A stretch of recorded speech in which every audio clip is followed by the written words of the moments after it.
आने वाला है। कितने लोग ये विश्वास करते हैं कि हम उसके साथ जाएंगे? कईयों को ये लग रहा होगा पता नहीं किस प्रकार के सवाल पूछे जा रहे हैं, ये कोई सवाल है बताओ? मैं जानता हूँ कईयों को ऐसा लग रहा होगा, लेकिन मैं ये जानबूझकर ये सवाल पूछता हूँ क्योंकि यही हमारे पास एक धन्य आशा है कि यीशु मसीह फिर से आएंगे हमें लेने के लिए। ब्रदर जॉन यूं ही आराधना में इतनी आत्मा से अगुवाई नहीं कर रहे हैं, पास्टर प्रदीप यूं ही ऐसी सारी मीटिंग्स ऑर्गेनाइज नहीं कर रहे, जितने भी आप सब लोग जुड़े हैं यूं ही यहाँ पर समय निकाल कर नहीं बैठे हैं। हालेलुया। हम सब लोग विश्वास करते हैं कि प्रभु यीशु मसीह एक दिन आएंगे और हम सब उनके साथ जाने वाले हैं। हालेलुया।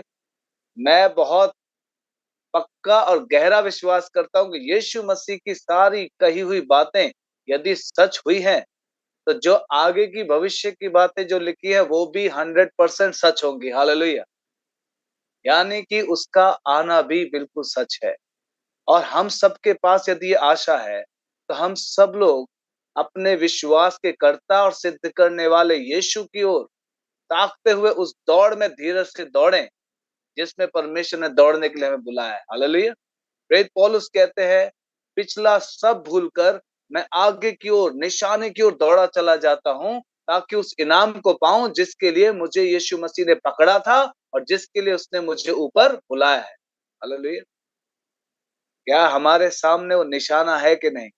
यदि निशाना है तो दौड़ने वाले के सामने निशाना सबसे इंपॉर्टेंट होता है, और यदि वो उसे ना देखते हुए दौड़े तो वो चूक जाएगा। यदि वो इधर-उधर ताकने लगे तो वो गिर जाएगा। यदि वो पीछे देखने लगे तो वो उस मुकाम तक नहीं पहुंच सकता। हालेलुया। चलिए मुझे जल्दी से बताइए कितने लोग मोबाइल फोन चलाते हैं? फिर से मुझे लगता है आप सोच रहे होंगे ये कैसा सवाल है बताओ। मोबाइल फोन कौन नहीं चला रहा है? सब चला रहे हैं। कितने लोग उनमें रील्स देखते हैं? सभी देखते हैं। और कितने लोग उसमें ऊट-पटांग रील्स देखते हैं? वो अब कोई नहीं बताएगा। हालेलुया। क्योंकि मैं आपके साथ पर्सनल होना चाहता हूँ आज। परमेश्वर के वचन से हम बात करें बड़ी पर्सनल बातें। प्रभु यीशु मसीह ने कहा, जैसा तुम्हारा स्वर्गीय पिता जो स्वर्ग में है पवित्र है, वैसे ही तुम भी क्या बनो? पवित्र बनो। मैं अपने कलीसिया में अपने चर्च के लोगों से पूछ रहा था, कितने लोग अपने मोबाइल्स में आज पवित्रताई को देखते हैं? अब मैं मोबाइल की बात क्यों कर रहा हूँ? क्योंकि मोबाइल 24 घंटे हमारे पास रहता है। हालेलुया। सोते समय भी हमारे तकिए के नीचे रहता है। हालेलुया। कई लोग तो मैंने देखा है, कई बार रात में यदि मैं कोई काम कर रहा होता हूँ तो मैं देखता हूँ कि वो ऑनलाइन है, रात में भी 2-2 3-3 बजे 4 बजे तक ऑनलाइन है। तो भैया सोते कब हो? खैर, कुछ काम करते होंगे, वही जानते होंगे क्या करते हैं। हालेलुया। लेकिन रात तो सोने के लिए दी है परमेश्वर ने। लेकिन अगर एक फैक्ट बताऊं, एक सच्चाई बताऊं, तो आज बहुत सारे विश्वासी जन भी उस जाल में फंसे हुए हैं, जिस जाल में परमेश्वर नहीं चाहता कि हम फंसे। कितने लोग सहमत है मेरी इस बात? हमारे बच्चों को हमने शायद अलग रूम दे रखा है, लेकिन अपने बच्चों पे ध्यान रखिए कि अलग रूम में करते क्या है। हालेलुया। प्रभु यीशु मसीह के दास प्रेरित पौलुस ने रोमियो 6वें अध्याय में कहा, तुम्हारे नश्वर शरीर में पाप राज्य ना करे। क्योंकि अगर पाप राजा बन गया तो राजा का तो भैया हुक्म मानना पड़ता है प्रजा को, और फिर राजा कहता है कि ये करो तो वो करना पड़ता है। इसलिए पौलुस कहते हैं कि तुम अपने शरीर के अंगों को अधार्मिकता के कामों के लिए मत सौंपो, वरन अपने शरीर के अंगों को धार्मिकता के कामों के लिए सौंपो। आज मैं आपको जिस विषय पर सिखाना चाहता हूँ, जो मन में मेरे परमेश्वर ने डाला है, वो ये है कि हम पवित्रता के महत्व को समझें इन अंत के दिनों में। क्योंकि जितने भी विश्वासी जन यदि पवित्रता के महत्व को समझ गए कि परमेश्वर ने मुझे पवित्र होने के लिए बुलाया है, तो वे ही परमेश्वर के साथ जाने वाले हैं। आज बहुत बार लोग ये तो कहते हैं हम विश्वासी हैं, विश्वासी हैं, विश्वासी हैं, लेकिन पवित्रता इनके जीवन में नाम को नहीं होती।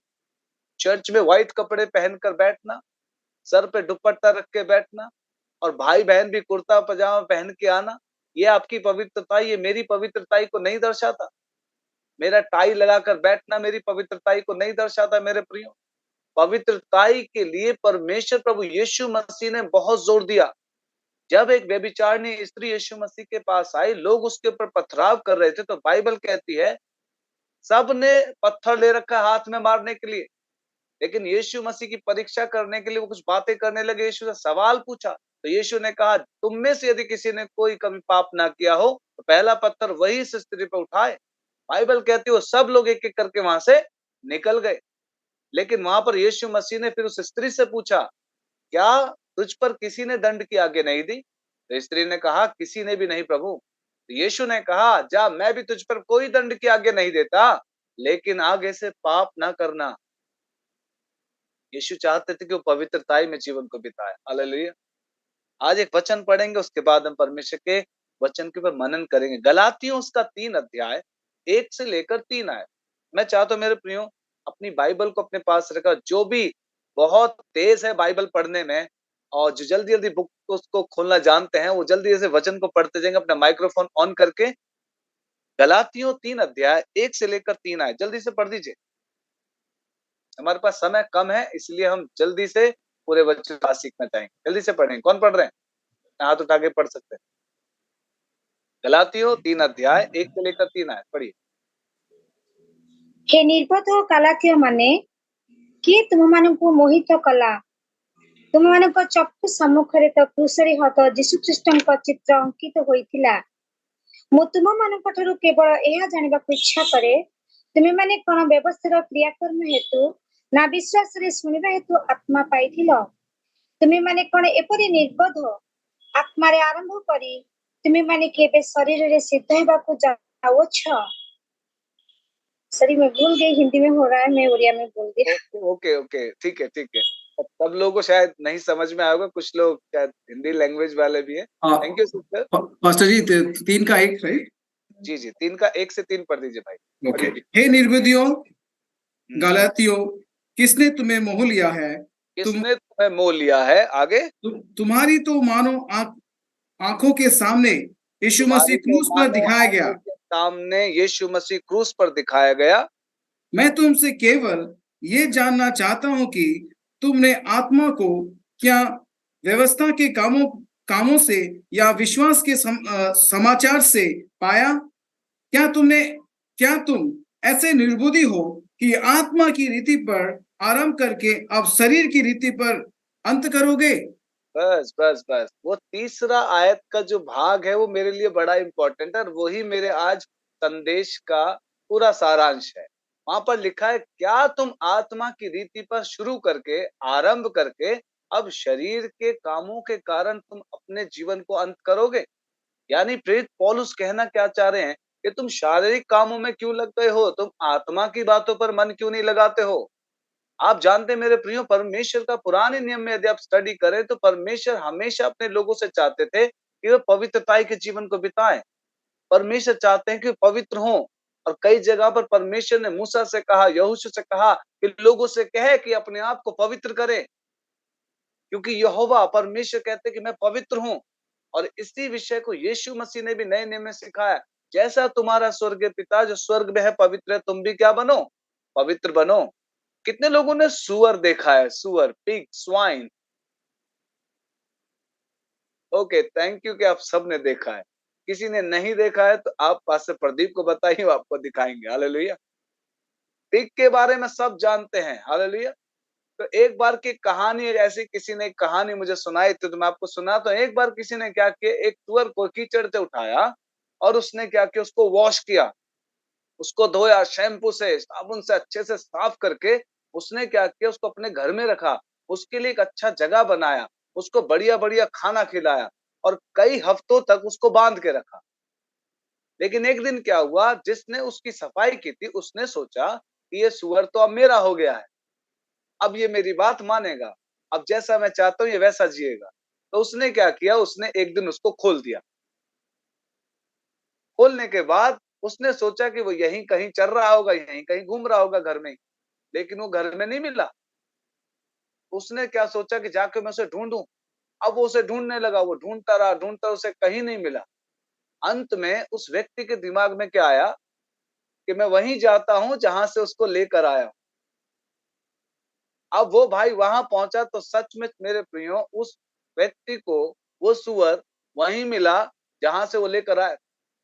ये उदाहरण मैं इसलिए दे रहा हूं आपको कि कई बार कुछ पशुओं की एक फितरत होती है, एक आदत होती है, जहां से निकले वहीं जाना उन्हें ज्यादा पसंद है।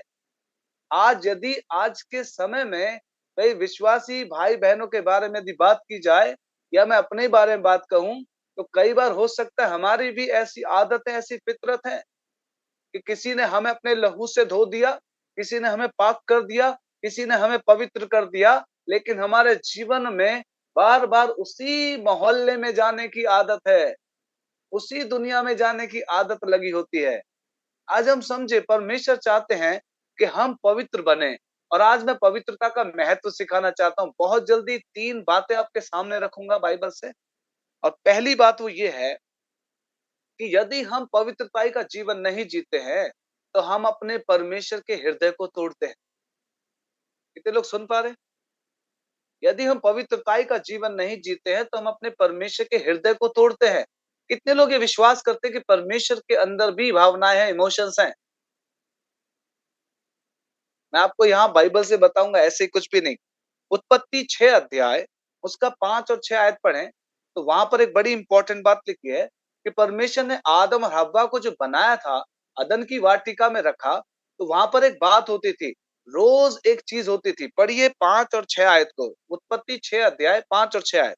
यहोवा ने देखा कि मनुष्य की बुराई पृथ्वी पर बढ़ गई है और उनके मन के विचारों में जो कुछ उत्पन्न होता है वो निरंतर बुरा ही होता है। और हालेलुया।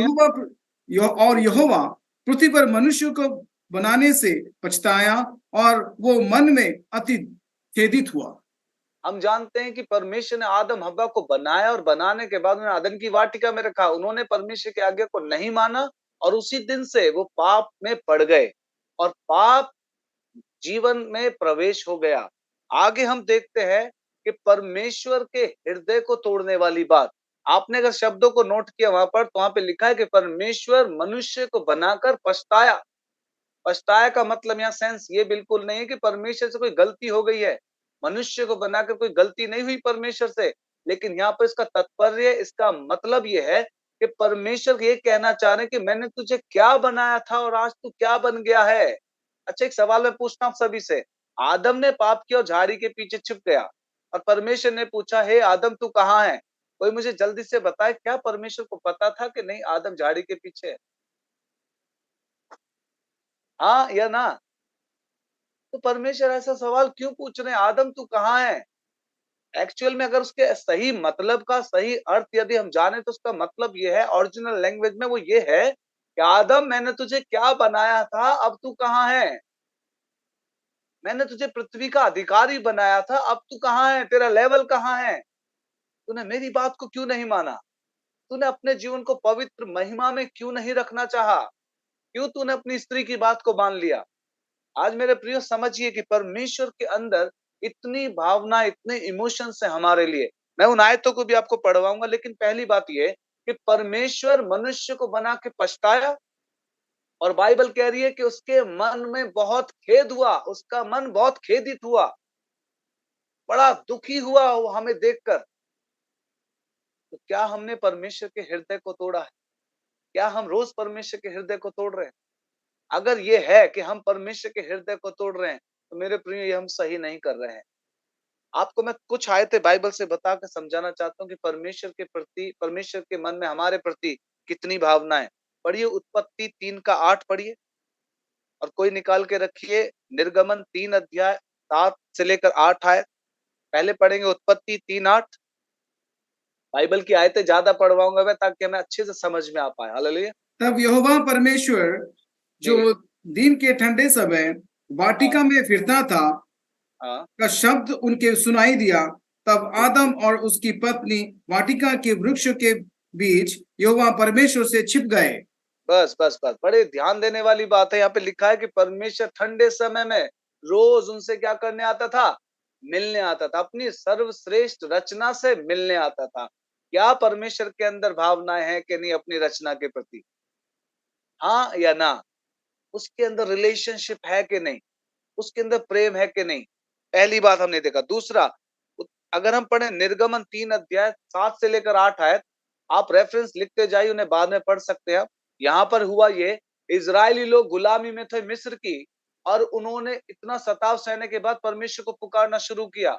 और बाइबल बताती कि परमेश्वर ने कहा मूसा से कि मूसा, अब मैं उतर आया हूँ, मैंने अपने लोगों का दुख, अपने लोगों की पीड़ा, अपने लोगों का कराहना सुना है। अब मैं उतर आया हूँ ताकि मैं उन्हें क्या करूं, मिस्रियों के हाथ से छुड़ाऊं। हालेलुया।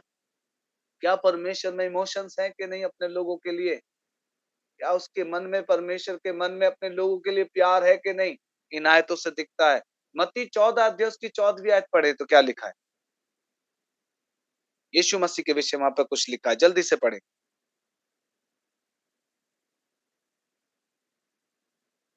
मत्ती 14 अध्याय की 14वीं आयत, वहां पर लिखा है एक बड़ी इंपॉर्टेंट बात कि जब वो बाहर आया, यीशु मसीह बाहर आया, तो वहां पर एक भीड़ को देखा, और भीड़ को देखने के बाद बाइबल कहती है उसने उनके ऊपर क्या खाया? तरस खाया।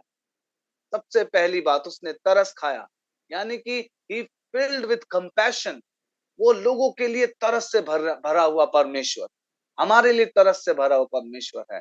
और भी कई आयतें हैं। एक जगह लिखा है यूहन्ना उसके 11 अध्याय 35वीं आयत में, लाजर की मौत हो गई है, उसकी दोनों बहनें मरियम और मार्था, वो दोनों आके कहती, यदि तू यहाँ होता तो हमारा भाई लाजर ना मरता।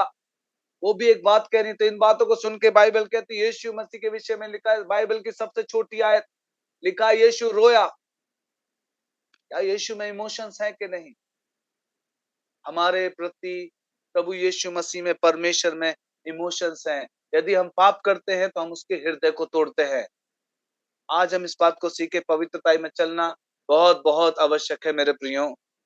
ये सारी बातें दर्शाती कि परमेश्वर हमारे विषय में बहुत कुछ सोचते हैं। लेकिन हम यदि यशाया उसके 59 अध्याय 1 से लेकर 3 आयत को पढ़ेंगे, यशाया 59 अध्याय 1 से लेकर 3 आयत, तो वहां पर एक बड़ी विशेष बात लिखी है कि हम परमेश्वर के हृदय को तोड़ने का काम करते हैं। परमेश्वर हमारी प्रार्थनाओं को इसलिए नहीं सुनता क्योंकि हम पाप में जीवन को बिताते हैं। बाइबल स्पष्ट बताती है कि तुम्हारे अधर्म के कामों के कारण परमेश्वर का मुख तुमसे ऐसा फिर गया है कि वो अब तुम्हारी नहीं सुनता। तो याद, यदि आज किसी विश्वासी भाई बहन की ये कंप्लेन है कि परमेश्वर मेरी नहीं सुन रहा है, परमेश्वर मेरी प्रार्थना नहीं सुनता है, तो मेन कारण मेरे प्रियो ये है, कई बार हमारे अधर्म के काम उस परमेश्वर के कानों को बंद करते हैं। बाइबल की आयतें यदि उसके ऊपर की पढ़े तो बाइबल में लिखा है कि परमेश्वर का हाथ ऐसा छोटा नहीं हो गया कि वो उद्धार ना कर सके, और ना इसका कान ऐसा बहरा हो गया कि वो हमारी सुन ना सके। लेकिन एक ही कारण है जो हमारी नहीं सुनता, और वो है सिर्फ और सिर्फ हमारा पापी जीवन, हमारा अपवित्र जीवन हमें उससे दूर करता है। क्या हम परमेश्वर को पवित्र जीवन जीकर प्रसन्न कर सकते हैं कि नहीं? कितने लोग सहमत? हालेलुया। हम पवित्रताई में जीवन बिताएं तो हम उसे प्रसन्न कर सकते हैं। यूसुफ के पास पूरा चांस था। कितने लोग जानते हैं यूसुफ कौन था? यूसुफ वो था जिसको पर उसके खुद के भाइयों ने बेच दिया, इश्माइलियों को। और बाइबल बताती है कि वो वहां पर जाकर एक व्यक्ति के घर में रहा जिसका नाम था पोतीफर। उसकी पत्नी का दिल आ गया यूसुफ पर, क्योंकि बाइबल कहती है कि यूसुफ रूपवान था, यूसुफ हैंडसम था। तो एक दिन उसने उसको बहुत बहलाना फुसलाना चाहा, अपनी बातों में फंसाकर उससे कहा मेरे साथ सो। बाइबल कहती है वो उससे मना करता रहा, लेकिन उसने उसको फिर भी नहीं छोड़ा। वो उससे फिर भी बात करती रही रोज। एक दिन मौका देखकर उसने क्या करा, घर में नौकर भी नहीं है, उसका पति भी नहीं है, उसको पकड़ लिया। हालेलुया। शैतान का काम यही है मेरे प्रियो, कई बार जब से आप बचना चाहेंगे, वो मौके देखकर आपको दबाना चाहेगा कहीं ना कहीं। और ऐसा ही हुआ, उसको जब पकड़ लिया तो क्या किया यूसुफ ने? कोई मुझे बताएगा? क्या उसने ये कहा, अच्छा अच्छा ओके बहुत अच्छी बात है, कोई बात नहीं, कोई नहीं देख रहा है, चल ठीक है तू इतना जिद कर रही है तो चल कोई बात नहीं, कम ऑन। नो, बाइबल कुछ और कहती है। बाइबल कहती है उसने क्या कहा, उसने कहा क्या ऐसी दुष्टता करके मैं परमेश्वर की नजर में पापी बनूं? मैं परमेश्वर की नजर में इतनी बड़ी दुष्टता नहीं कर सकता। बाइबल कहती है उसने अपना चोगा, ऊपर का कपड़ा छोड़ के वो भाग गया घर से। कुछ जगहों से भागना जरूरी है मेरे प्रियो, भागे नहीं तो वो हमें दबोच लेगा, वो हमें गिरा लेगा। हालेलुया। शिमशोन के बारे में कितने लोग जानते हैं? शिमशोन के बारे में, शिमशोन एक बलशाली व्यक्ति, परमेश्वर का आत्मा बड़े बल से उसके ऊपर उतरता था और वो कई कई हजार लोगों को अकेला ही मार दिया करता था। बाइबल कहती है एक गधे के जबड़े से उसने हजार हजार लोगों को मार दिया। कितनों ने एक लोमड़ी पकड़ी आप में से आज तक? भाई प्रदीप को पता होगा, हमारे कॉलेज में 3 लोमड़ियां थी ना, और उनको पकड़ने में हमारी जो हालत हुई थी हम जानते हैं। हम नॉर्थ इंडियन तो पकड़ नहीं पाए, फिर नॉर्थ ईस्ट के हमारे कुछ भाई थे, उन्होंने उनको पकड़ा और मारा। लेकिन मैं आपसे पूछ ये क्यों रहा हूं, लोमड़ी बहुत फुर्तीली होती है, लेकिन शिमशोन के बारे में लिखा है 300 लोमड़ियां पकड़ ली उसने, और 300 में से दो दो की पूंछ बांध दी उसने और उनकी पूंछों में आग लगा दी और फलिस्तियों के खेतों में छोड़ दिया। तो मैंने आपसे इसलिए पूछा कि परमेश्वर की सामर्थ नहीं होती तो वो अपने आप कुछ नहीं कर पाता। लेकिन उसके जीवन में भी उसकी आंख बहुत खराब थी, उसकी आंख में प्रॉब्लम थी। उसकी आंखों पे चश्मे की बात नहीं कर रहा हूं मैं, उसकी आंख नजर गंदी थी। हालेलुया। वो एक अन्य जाति स्त्री के पास जाता था जिसका नाम था दलीला, जो एक वेश्या थी। और बाइबल कहती है कि वो उसके पास जाता रहता था, और दलीला दुश्मनों से मिली हुई है और वो उसका पता लगाना चाहते थे उसकी ताकत का राज क्या है। आप बाइबल स्टडी करें तो 3 बार दलीला ने उससे पूछा भी है, लेकिन शिमशोन के समझ में नहीं आया। वो शिमशोन उसको पागल बनाता रहा। लेकिन बाइबल कहती है कि एक दिन ऐसा आया, दलीला ने कहा जा, तू तो मुझसे प्यार ही नहीं करता, तू तो मुझे धोखा देता है। ऐसे बहलाने फुसलाने से शिमशोन ने क्या किया, उसके प्यार में वो इतना पागल हो गया, अंत में उसने अपने उस ताकत का राज उसके ऊपर खोल दिया। क्या कहा उसने कि यदि मेरी सर की सातों लटों को काट दिया जाए तो मैं निर्बल हो जाऊंगा। मेरे प्रियो, शैतान को अब थोड़ा थोड़ा मौका देते रहेंगे, एक दिन वो पूरा दरवाजा खोल के एंटर होगा। हालेलुया। एक ऊंट की और ऊंट के मालिक की कहानी आपने जरूर सुनी होगी। ऊंट ने बोला मेरे को ठंड लग रही है, थोड़ी गर्दन अंदर कर लूं। मालिक ने बोला ठीक है कर ले। बोलता कि आधा बदन तो बाहर है, थोड़े आगे के पैर भी अंदर कर लूं। मालिक ने बोला चल कर ले। अब मालिक थोड़ा खिसकता गया, पैर भी अंदर आ गए। मालिक से कहता है ऊंट के थोड़ा सा पीठ में ज्यादा ठंड लग रही है, थोड़ी पीठ भी अंदर कर लूं तो कैसा रहेगा। मालिक ने कहा चल ठीक है, तू पीठ भी अंदर कर ले। थोड़ी देर के बाद पता चला कि ऊंट पूरा अंदर था और मालिक बाहर था। ये आप समझ गए होंगे इस उदाहरण से। कई बार हमारे जीवन में भी पाप ऐसे ही एंटर होता है। वो एक मीठा जहर है जिसे हम घूंट घूंट करके पी रहे होते हैं, लेकिन एक दिन हमारे आत्मिक जीवन का पूरा नाश हो जाता है। इसी बात का डर प्रेरित पौलुस को था और वो कहता है तुम आत्मा के अनुसार शुरू करके अब तुम शरीर की रीति पर अंत करना चाहते हो। कैसे निर्बुद्धि हो गए हो। वो कहना चाहता है कैसे मूर्ख हो गए हो तुम। किसने तुम्हें मोह लिया, कितने तुम्हें बहका दिया। क्या हमें भी आज कोई बहका रहा है कि नहीं? हमारे फोन समय बहका रहे हैं, हमारा आसपास का गंदा कल्चर हमें बहकाता है। शैतान किसी के भी थ्रू हमारे जीवन में एंटर होना चाहता है। मेरे प्रियो, याद रखिए बाइबल कहती है कि वो गर्जने वाले सिंह के समान इस ताक में रहता है कि कब किसको फाड़ खाए। सिंह मतलब शेर की क्वालिटी है कि वो मरा हुआ मांस नहीं खाता है, वो जिंदा खाता है। और जिंदा कौन है? जिंदे आप और मैं हैं। मैं इसे साबित करूंगा बाइबल से। यूहन्ना उसके 11 अध्याय की 25वीं आयत में एक बात लिखी है कि यदि कोई मुझ पर विश्वास करेगा, यदि वो मर भी जाए तो भी जिंदा रहेगा। तो जीवित कौन है? जीवित हम है। तो पीछे किसके पड़ा है? वो हमारे। हालेलुया। वो हमें नाश करना चाहता है। इसीलिए हम समझ जाएं कि हम परमेश्वर के हृदय को ना तोड़े। शिमशोन के विषय में लिखा है, यदि आप पढ़े न्यायों की किताब उसका 16 अध्याय 20 आयत, वहां पर बड़ी इंपॉर्टेंट बात लिखी है। वहां लिखा है कि शिमशोन तो ना जानता था कि परमेश्वर का आत्मा उसको छोड़कर चला गया है। मेरे प्रियो, ये बड़े दुख की बात है कि किसी को परमेश्वर छोड़ के चला जाए और वो निर्बल हो गया। और सबसे पहले दुश्मनों ने उसकी वही चीज फोड़ी जिससे वो पाप करता था। उसकी आंखें फोड़ डाली, उसको अंधा किया, फिर उसको जंजीरों से बांधा। और बाइबल कहती है सारे पलिश्तियों ने उसका तमाशा बनाया। आज भी मसीह भाई बहनों का तमाशा अपने कारण बनता है, परमेश्वर किसी का तमाशा नहीं बनाता है। हालेलुया। बाइबल तो ये कहती है कि सावधान रहो, परमेश्वर ठट्ठों में नहीं उड़ाया जाता। हालेलुया। आज आप अपने पास्टर से छुपकर, अपने परिवार से छुपकर कई ऐसे कामों में फंसे हैं जिसको आपको लगता है, मुझे लगता है कोई नहीं देख रहा है, लेकिन एक सीसीटीवी कैमरा कभी बंद नहीं होता है। बाइबल कहती है धर्मी के ऊपर परमेश्वर की निगाहें निरंतर लगी रहती है। हालत निरंतर, वो ना कभी सोता है ना कभी ऊँघता है। तो अपने दुख के समय में इस वचन को हम बोलते हैं, परमेश्वर तो ना तो सोता है ना कभी ऊँघता है। लेकिन जब आप पाप कर रहे हैं, जब मैं पाप कर रहा हूँ, तो क्या वो ऊँघने लगा? क्या वो सो गया? नो, वो तब भी जाग रहा है, तब भी हमें देख रहा है। हालेलुया। हम अपने आप में अलर्ट हो जाएं, अंत के दिनों में सावधान हो। दूसरी बात पे बड़ी जल्दी आ रहे हैं हम। परमेश्वर क्यों चाहते हैं कि हम पवित्रताई में चलें? दूसरी बात, क्योंकि हम परमेश्वर के आत्मा के मंदिर हैं। We are the temple of the holy ghost. हम परमेश्वर के आत्मा के मंदिर हैं। पहला कुरिन्थियों 3 अध्याय की 16 आयत में बात लिखी है, क्या तुम नहीं जानते कि तुम परमेश्वर के आत्मा के मंदिर हो और परमेश्वर का आत्मा तुम में वास करता है?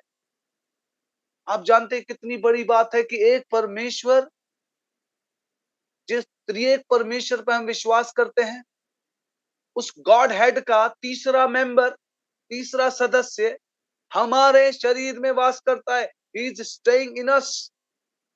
वो हमारे अंदर वास कर रहा है। जस्ट इमेजिन कि परमेश्वर हमारे अंदर वास करता है। और यदि परमेश्वर मेरे अंदर वास करता है, तो पौलुस कहते हैं दूसरा कुरिन्थियों 7 अध्याय 1 आयत में कि यदि उसका आत्मा मेरे अंदर वास करता है, तो हम क्या करें? अपनी सारे मलिनता को, अपनी सारी अशुद्धता को दूर करें और पवित्रता में बढ़ते जाएं, क्योंकि उसका आत्मा मुझ में वास करता है। हालेलुया। कितनों में वास करता है? जल्दी से बताइए मुझे। परमेश्वर का आत्मा कितनों में वास करता है? मैं इस सवाल को जरूर पूछता हूं लोगों से, क्योंकि यदि इस सवाल का जवाब किसी के पास नहीं है, तो विश्वासी नहीं। बाइबल कहती है कि यदि परमेश्वर का आत्मा किसी के अंदर ना हो, वो यीशु मसीह को प्रभु कह ही नहीं सकता। पूरी दुनिया यीशु को प्रभु नहीं बोलती है, आप और मैं उसे प्रभु बोलते हैं। इसका मतलब परमेश्वर का आत्मा आप में, मुझ में वास करता है। हालेलुया। हालेलुया। यदि वो मुझ में वास करता है, तो देखिए उसके आत्मा को शोकित ना करें। इफिसियों 4 अध्याय की 30 आयत में एक बात लिखी है, परमेश्वर के आत्मा को शोकित मत करो। अनन्या सफीरा को कितने लोग जानते हैं बाइबल में? कितने लोग जानते हैं? जल्दी बताइए। अनन्या सफीरा को कितने लोग जानते हैं? ये दोनों हस्बैंड वाइफ थे। बहुत अच्छा इनका जोड़ा था। दोनों एक दूसरे से बहुत प्यार करते थे। मैं ऐसा क्यों कह रहा हूँ? ऐसा तो बाइबल में लिखा नहीं है, लेकिन मैं इनकी आदतों के कारण कह रहा हूँ। इन्होंने भी देखा देखी क्या किया, इन्होंने भी दूसरों की देख कर के जमीन बेच रहे हैं और प्रेरितों के कदमों में आकर पैसे को रख रहे हैं। इन्होंने भी एक टुकड़ा जमीन का बेच दिया और थोड़ा सा पैसा अपने लिए बचा के रख लिया। और दोनों ने घर में क्या किया है? एक कमिटमेंट, एक दूसरे से क्या कमिटमेंट किया है? अगर प्रेरित लोग पूछे तो बोलना इतने की ही बिकी थी। सुनते हो, सुन रहे हो मेरी? पत्नी शायद ऐसे ही बात कर रही होगी घर में। दिमाग अपना सही रखना, वहां पर पागल मत हो जाना, सब कुछ मत बता देना, पता है, सारी पोल मत खोल देना। हमें अपने बच्चों के लिए भी तो कुछ रखना है। हालेलुया। और पति भी इतने ज्यादा ओबीडिएंट थे ऐसी पत्नियों के। बाइबल कहती है वो गए, उन्होंने कहा तू बहुत सही कह रही है, मैं इतना नहीं बताऊंगा, मैं इतना ही बताऊंगा जितना तू कह रही है। हालेलुया। बाइबल कहती है वो गया और उसने जाकर झूठ बोल दिया। बाइबल कहती है पतरस ने क्या बोला उसको? हे हनन्या, शैतान ने तेरे अंदर ये बात कैसे डाली कि तू पवित्र आत्मा से झूठ बोले? बाइबल कहती है उसकी मौत हो गई वहीं पे। और उसके बाद उसकी पत्नी आई उसे ढूंढते ढूंढते। बाइबल कहती है वो जब ढूंढने आई तो उसे वो पूछती है क्या तुमने पति को देखा? पतरस बोलता पहले ये बता जमीन कितने की बिकी थी। ओ ये बहुत अमेजिंग है, पता है, इसको जब हम डीप स्टडी करें, ये बहुत इंपॉर्टेंट है इसके बारे में जस्ट मनन करना। पत्नी भी फटाक से क्या बोलती है? हाँ हाँ इतने की बिकी थी। अगर यहाँ कोई पति पत्नी बैठा है, ऐसा कभी ना करना। हालेलुया। पवित्र आत्मा से सच बोलना, परमेश्वर के दासों को कुछ समझना अपने जीवन में। पतरस से झूठ बोला था या पवित्र आत्मा से झूठ बोला था? पतरस से नहीं बोला था, पवित्र आत्मा से झूठ बोला था। वो उस जमाने के माहौल को ही भूल गए हैं कि पवित्र आत्मा कितना अद्भुत काम कर रहा है। ये वही पतरस है जिसने अभी तीसरे अध्याय में पढ़ते हैं तो एक लंगड़े को, जन्म के लंगड़े को उसने उठा दिया। ये वही पतरस आगे चल के इसके बारे में पढ़े तो एक मुर्दा लड़की को भी जिंदा कर दिया इसने। तो ये पतरस तुम्हारे मन की बात क्यों नहीं जान पाएगा? हालेलुया। अपने कलीसिया के माहौल को समझिएगा मेरे प्रियो, पवित्रता के माहौल को समझिए। पवित्र आत्मा जो आपके अंदर वास करता है उसके माहौल को समझिए। वो कोई ऐसे वैसा चीज नहीं है, कहीं से उठा के खरीद लिया और अपने अंदर मैंने इंस्टॉल कर लिया। नो, वो किसी ने भेजा है। यीशु ने कहा मेरा जाना बहुत जरूरी है, जब तक मैं नहीं जाऊंगा तो वो नहीं आएगा। लेकिन वो आएगा तो तुम्हारे लिए बहुत अच्छा है, क्योंकि वो तुम्हें सारी बातें मानना सिखाएगा, वो तुम्हारी अगुवाई करेगा, वो तुम्हें गाइड करेगा, वो तुम्हें सांत्वना देगा। जब तुम अपने रोग सैया पे पड़े होगे, जब प्रार्थना करने के लायक नहीं होगे, तो वो आहे भर भर के तुम्हारे लिए प्रार्थना करेगा। हालेलुया। ये है पवित्र आत्मा, और उसी से ये दोनों हस्बैंड वाइफ एक का करके झूठ बोल रहे। बाइबल कहते दोनों की मौत हो गई। हालेलुया। अब यहाँ पर लोगों को लगता है अरे बताओ इतनी सी बात पर मौत हो गई, अरे ऐसे नहीं करना चाहिए था परमेश्वर को। मैं अपने कलीसिया में पूछ रहा था इस विषय को, सब कई लोगों ने कहा हाँ इतना इतना इतना ज्यादा नहीं करना चाहिए था परमेश्वर को। हालेलुया। लेकिन वो हमारे लिए एक उदाहरण है, हम सब के लिए एक नमूना है कि हम पवित्र आत्मा के खिलाफ बातें ना करें, पवित्र आत्मा से झूठ ना बोलें। आज भी बहुत सारे हनन्या सपीरा है, पता है दुनिया में बहुत सारे हनन्या सपीरा है, पैसे के लिए थोड़ा फटाफट झूठ बोल देते, फटाफट झूठ बोल देते। झूठ बोलना परमेश्वर को भाता नहीं। बाइबल कहती है कि तू झूठी साक्षी मत देना, किसी का झूठा विटनेस भी नहीं बनना, तो झूठ कैसे बोल देना। बाइबल कहते झूठ बोलने वाली जीभ परमेश्वर के राज्य की वारिस नहीं होगी। आज हम समझ जाए मेरे प्रियो, हम अंत के दिनों में रह रहे, यीशु मसीह का आगमन कभी भी हो सकता है। तो जब उसका आगमन कभी भी हो सकता है तो मेरी तैयारी कैसी है? हालेलुया। परमेश्वर एक और बात कहना चाहते हैं, तीसरी बात को मैं सिखाकर खत्म करूंगा। पहला तीमुथियुस 4 अध्याय की 8 है, हमें पवित्रताई में इसलिए चलना जरूरी है, परमेश्वर इसलिए चाहते हैं कि हम पवित्रताई में चलें क्योंकि उनका आगमन निकट है, वो बहुत जल्द आने वाले हैं। तो लोग विश्वास है, फिर से पूछ रहा हूँ, कितने लोग विश्वास है कि वो आने वाले हैं, बहुत जल्द आने वाले हैं। हम अंत के दिनों में हैं, ऐसा एक स्टडी में कर रहा था, वहां पे इस प्रकार बताया गया हम अंत के दिनों में हैं। पेंतीकोस्त के दिन से अंत के दिन चालू हो गए, जब पवित्र आत्मा उन 120 लोगों पे उतरा, तब से अंत के दिन चालू हो गए। और हम जिस समय में अभी जी रहे हैं वो अंत के दिन हैं। और ऐसे ही दिनों में देख रहा हूँ लोग अपने मोबाइल में लगे हुए हैं। बस कोई लड़की अच्छा सा ठुमका लगा रही है तो उसी को देख देख के 100 लाइक भेज रहे हैं, उस पे कमेंट्स कर रहे हैं, वाओ सो वंडरफुल ब्यूटीफुल। अपनी पत्नी को नहीं बता रहे कि मैं इसको ब्यूटीफुल कह रहा हूँ। हालेलुया। मेरी बातें बड़ी अजीब लगेंगी आपको, लेकिन जो आज की वास्तविकता है मैं उसी के ऊपर बात करना ज्यादा पसंद करता हूँ। हालेलुया। हालेलुया। दूसरे की औरत को बोलते हो सेक्सी ब्यूटीफुल, कितना गलत है ना।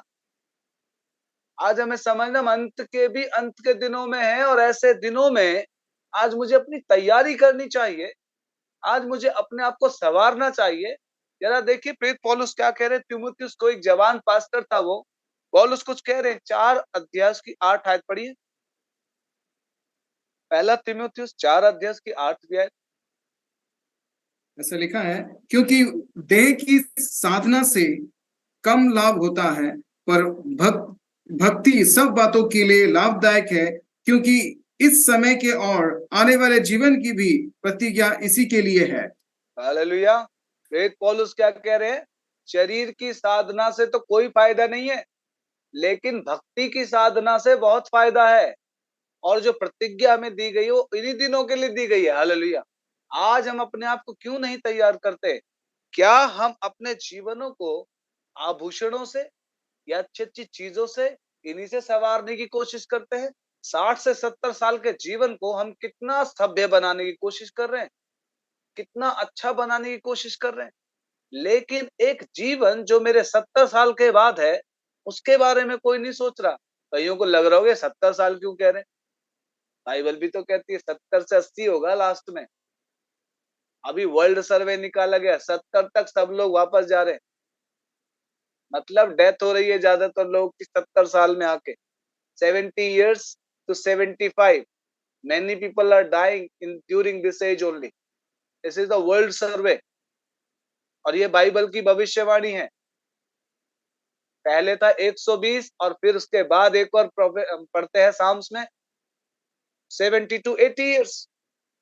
तो बार बार मैं इसलिए कह रहा हूँ, और अच्छा खाया पिया होगा तो चलो थोड़ा और आगे खिंच जाएंगे हम, लेकिन उसके बाद क्या? बाइबल कहती है मिट्टी ज्यों की त्यों मिट्टी में मिल जाएगी और आत्मा अपने बनाने वाले के पास वापस लौट जाएगी। हालेलुया। तो आज हमें समझने की जरूरत है कि मेरा अंत किधर है। क्या मैं उन 10 कुंवारियों की तरह तो नहीं, जिनमें से 5 बुद्धिमान कही गए और 5 मूर्ख? तो मैं उन मूर्खों की तरह तो नहीं हूं। मूर्खों के बारे में लिखा है उन्होंने मशाले तो ले ली और चल दी दूल्हे से मिलने, लेकिन बुद्धिमानों के विषय में लिखा है कि उन्होंने मशाले भी ली और मशालों के साथ अपनी कुप्पी में तेल भी लिया। तो जब आधी रात को दूल्हे के आने में देरी हुई तो वो सब ऊंघ कर सो गई, लेकिन बाइबल कहती है कि आधी रात को धूम मची और दूल्हा आ गया। तो सब लोग जल्दी से तैयार होने लगी, खड़ी होकर अपनी मशाले ठीक करने लगी, और जिनके पास सिर्फ मशाले थी उनकी हालत खराब हो गई। अब वो सोच रही अरे ये क्या हो गया, तो वो वहां पर भीख मांगने लगी, तेल उधार मांग रही हैं। अरे बहन थोड़ा सा दे दो, हम भी तो तुम्हारे साथ आई हैं, देखो ऐसे नहीं कर, तुम मेरी बेस्ट फ्रेंड है कि नहीं, प्लीज प्लीज ऐसा नहीं कर सकती है तू मेरे साथ। देख हम बचपन से साथ में खेले हैं, है ना, खाया पिया है, सब कुछ एंजॉय किए थे, अब मुझे भी दूल्हे से मिलना है, प्लीज थोड़ा सा डाल मेरे कुप्पी में भी। वो 5 बुद्धिमानों ने क्या कहा, देखो भैया सारी बात ठीक है, लेकिन इस बात में हमारा कोई साझा नहीं है, हम इस बात में तुम्हारे साथ बिल्कुल नहीं है। देखो ना तो तुम्हारे लिए पूरा पड़ेगा ना हमारे लिए पूरा पड़ेगा, बेटर है कि जाकर आधी रात हो रही है मोल ले लो। आधी रात को कौन सी दुकान खुलती है मेरे भाइयों? अब यार आप ध्यान से सुनिए कि आधी रात का मतलब है वो एंड डेज ऐसे होंगे जहां पर कोई मौका नहीं है। This is what it means. कोई मौका नहीं होगा उस समय, और उस समय किससे भीख मांगेंगे? बाइबल कहती है कि वो 5 दूल्हे के साथ चली गई और ये 5 भी बाद में आई हैं और दरवाजा खटखटा रही हैं, प्लीज ओपन द डोर, हमारे लिए भी दरवाजा खोल दो। यीशु ने कहा चली जाओ यहाँ से, मैं तुम्हें नहीं जानता तुम कौन हो। ये एक ऐसा दृष्टांत है जो हमें समझने की जरूरत है। शादियों में हम सब जाते हैं तो कितनी तैयारी करके जाते हैं, कोई भी फटा सूट या साड़ी पहन के नहीं जाती होंगी, कोई भी फटी शर्ट पहन के नहीं जाता होगा, अच्छे से बाल वाल सब बना के जाते हैं हम लोग, राइट? क्योंकि हमें शादी में जाना है, लोग हमें देखेंगे। मत्ती 22 अध्याय में देखें तो परमेश्वर ने पहले अपने लोगों को न्योता भेजा, अपने लोगों ने रिजेक्ट कर दिया, इजरायलियों ने रिजेक्ट कर दिया, तो न्योता किसके पास आ गया? हमारे पास, अन्य जातियों के पास। अब अन्य जातियों के पास भी जब मौका आया तो अन्य जाति लोग सब अपना विवाह का कपड़ा पहन के आए, लेकिन उनमें भी एक भाई साहब ऐसे थे जिन्होंने कहा नहीं नहीं मैं तो ऐसे ही जाऊंगा, मुझे तो खाना खाना है बस, देखूंगा राजा का घर कैसा है, राजा की रानियां कैसी हैं। बाइबल बताती है कि वो गया और राजा जब उनसे मिलने आया तो राजा की पहली नजर किस पे पड़ी? उस व्यक्ति पर जिसने विवाह का कपड़ा नहीं पहना है।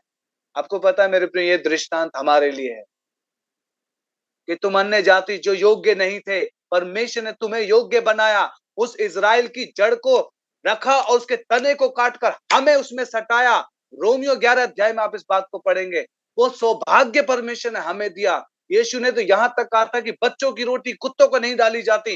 ये कुत्ते कोई और नहीं थे, ये कुत्ते अन्य जाति थे जो कहीं भी अपनी दुम हिलाते थे जहां उन्हें रोटी मिलती थी, और वो सौभाग्य परमेश्वर ने आपको और मुझे दिया। हालेलुया। तो आज हमें वो विवाह का वस्त्र पहनना बहुत जरूरी है, बहुत जरूरी है, तभी हम उसके विवाह में प्रवेश कर सकते हैं। अंत के दिनों में यदि आप और मैं जी रहे हैं तो आज हमें पवित्रता में चलना बहुत बहुत बहुत जरूरी है। हालेलुया। यीशु मसीह चाहते हैं कि हम पवित्रताई में चलें। आप देखिए, यीशु मसीह ने एक व्यक्ति ने यीशु मसीह को अपने घर में इनवाइट किया, और इनवाइट किया तो ना तो उसको पानी दिया, ना उसके सर पे तेल मला, और कुछ भी उसका ऐसा अभिवादन नहीं किया। लेकिन वहां एक स्त्री आई जिसने अपने आंसुओं से रो रो कर उसके पैरों को भिगाया, अपने बालों से पोंछा और उसके पैरों को चूमती रही। तो लोगों ने उसको डांटना शुरू कर दिया, ये तो बड़ी गंदी स्त्री है, बहुत बेकार स्त्री है। यीशु मसीह ने कहा, हे शमौन, जब मैं तेरे घर आया, क्या तूने मेरे पैर धोने के लिए पानी दिया? क्या तूने मेरे लिए तेल दिया? लेकिन ये स्त्री जब से आई है, इसने मेरे पैरों को चूमना बंद नहीं किया। मेरे प्रियो, भक्ति की साधना करना जरूरी है। शरीर से मत दिखाइए कि हम विश्वासी हैं। हालेलुया। आज बहुत सारे लोग शरीर से हालेलुया हालेलुया जय यीशु की गाना गाएंगे, अच्छा लगेगा। लोग उन्हें देख के कहे, वाह क्या भक्त है, वाह कितना पवित्र है, इसके जैसा तो कोई है ही नहीं। लेकिन बाइबल कहती है, यहोवा मन को जांचने वाला परमेश्वर, वो मेरे मन को जांचता है। मेरी जोर जोर से तालियां बजाना गलत बात नहीं है, लेकिन सिर्फ तालियां ही बजा रहा हूं और बाइबल पढ़ता ही नहीं हूं। सिर्फ तालियां ही बजा रहा हूं और कुछ करता ही नहीं हूं। सिर्फ तालियां ही बजाता हूं मैं, तो लाइफ में कुछ होने वाला नहीं है। हमारा आत्मिक जीवन कहाँ है, कहाँ नहीं, आज हम जांच लें अपने आप को। हालेलुया। कितने लोग समझ पा रहे हैं मेरी बातों को? कितने लोगों को सचमुच मेरी बातें समझ में आ रही हैं? तो क्या मुझे बताएंगे कि वो जो 5 मूर्ख थी, वो तैयार थी, कुंवारियां? क्या वो तैयार थी सच में? क्या परेशानी थी उनकी? क्या उनके पास टाइम नहीं था ब्यूटी पार्लर जाने का? हालेलुया। एक दुल्हन के लिए तो बहुत टाइम होता है, राइट? वो अपने आप को कितना अच्छे से सजा सकती है, सवार सकती है अपने दूल्हे के लिए। एक एग्जाम्पल पूछता हूँ, जरा ध्यान से सुनिए मेरी इस बात को सभी लोग। कितने लोग तैयार है सुनने के लिए? मान लीजिए भारती बहन, आप सुनिए, मैं आपका एग्जाम्पल ले रहा हूँ, ठीक है? आपकी शादी हो गई?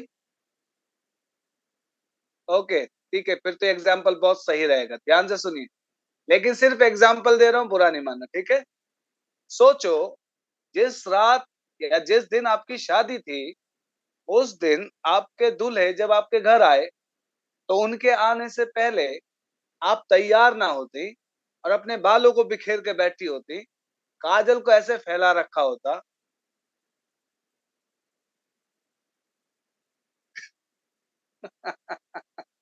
मुझे पता ये बहुत अजीब लग रहा होगा सुनने में भी ना।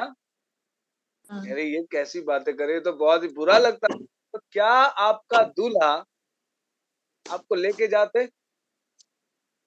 लेके जाते। कौन कह रहा है लेके जाते? अरे पहचान में आती तब तो लेके जाते ना। अब समझो, यीशु ने यही तो कहा था, मैं तुम्हें नहीं जानता। भारती सागर को उनके हस्बैंड वैसे नाम से जानते होंगे, लेकिन जब भेस ही नहीं सही रख रखा तो कैसे जानते उनको? अब कितने लोग समझ गए आज के इस उदाहरण से? आज भी कई लोगों ने नाम तो उनका जानते हैं यीशु, लेकिन अपना भेस खराब करके रखा हुआ है, अपनी शक्ल बिगाड़ रखी है, अपना आत्मिक जीवन बिगाड़ रखा है, अपनी लाइफ बिगाड़ रखी है। नाम तो जानते हैं यीशु अच्छे से, हालेलुया, कि इसका नाम विजय है, इसका नाम प्रदीप है, इसका नाम शमिता है, इसका नाम जॉन है, इसका नाम पंचाल है, इसका नाम ऋतुपर्णा है। नाम जानते हैं, लेकिन यदि भेष बिगाड़ रखा है, क्या जानना फिर? इसीलिए यीशु ने कहा, चली जाओ यहाँ से, मैं नहीं जानता तुम कौन हो, कहाँ से आई हो। हालेलुया। क्या हम पवित्र बने? क्या जरूरी है बनना? याद रखिए, पवित्रता ही में चलना ये हमारा ही काम है। आज ये गाना भी कई लोग गाने गाते ना, पवित्र मुझे बना दे प्रभु, पवित्र मुझे बना दे प्रभु, पवित्र मुझे बना दे प्रभु। मैं आपसे एक बात पूछना चाहता हूँ, सब कुछ वही करेगा तो हम क्या करेंगे? पवित्र वो बनाएगा या हमें बनना है? पवित्रता में वो चलाएंगे हमें, हमें चलना है? बहुत लॉजिकल क्वेश्चन है। आज मैं गाने सुनता हूँ आजकल के, हर एक व्यक्ति ने सब कुछ उसी के ऊपर थोप दिया है। परमेश्वर आप ही करो जो करना है, हम तो बस कठपुतली है। हाजी, क्या आप कठपुतली है? नो। एक कवाली सुनते हैं, हम तो कठपुतली है, धागे हैं खुदा के हाथ। नो नो नो नो, बिल्कुल नहीं। हमारे पास अपनी सबकी फ्री विल है, हमारे पास सबके पास एक इच्छा शक्ति है। उसी का गलत इस्तेमाल करना पाप है और वही हमें अपवित्र बनाता है। मेरे प्रियो, क्यों ना हम पवित्रताई में चलने लगे, क्यों ना हम यूसुफ की तरह अपने परमेश्वर का दिल ना तोड़े। हालेलुया। यूसुफ ने परमेश्वर का दिल नहीं तोड़ा। हालेलुया। यूसुफ ने अपने जीवन को पवित्र जिया। पहली बात मैंने सिखाया कि हम परमेश्वर का दिल तोड़ते हैं अगर हम पाप करते हैं, तो इसलिए हमें पवित्र होना जरूरी है। और दूसरी बात, हम परमेश्वर की आत्मा के मंदिर हैं। और तीसरी बात बड़ी इंपॉर्टेंट, यीशु मसीह बहुत जल्द आने वाले हैं। क्या हम तैयार हैं? परमेश्वर हम सभी को बहुत बहुत आशीष दे। Thank you pastor Pradeep, thank you आप सबका जिन्होंने मुझे इतनी देर तक सुना। परमेश्वर आपको बहुत बहुत आशीष दे। कभी परमेश्वर ने चाहा तो आप सबसे हो सकता है फेस टू फेस भी कभी मिलें, फिजिकली भी हम सब लोग मिल सकेंगे। हालेलुया। परमेश्वर आपको बहुत बहुत आशीष दे। Over to pastor Pradeep.